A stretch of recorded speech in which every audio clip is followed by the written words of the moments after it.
Hi అండి. Last వీడియోలో గవ్వల గురించి అయితే చెప్పాను కదా, మా అమ్మమ్మ చేసి మన్నదనేసి.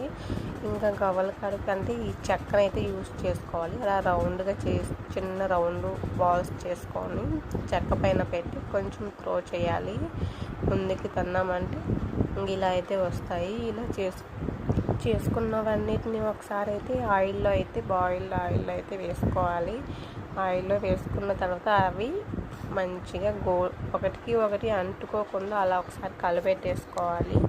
ఇంకా ఇలా గోల్డెన్ బ్రౌన్ కలర్ వచ్చే వరకు వేయించుకొని ఇంకా పక్కన పెట్టేసుకోవాలి. నెక్స్ట్ వచ్చేసి చక్కెర పాకంలో మనం వీటిని వేసుకున్నామంటే సరిపోద్ది. స్వీట్గా కొంతమంది స్వీట్ చేసుకుంటారు, కొంతమంది హాట్గా కూడా చేసుకుంటారు. మనం గవ్వలు చేసేటప్పుడు కొంచెం కోతి వేషాలు అయితే వేసామన్నమాట.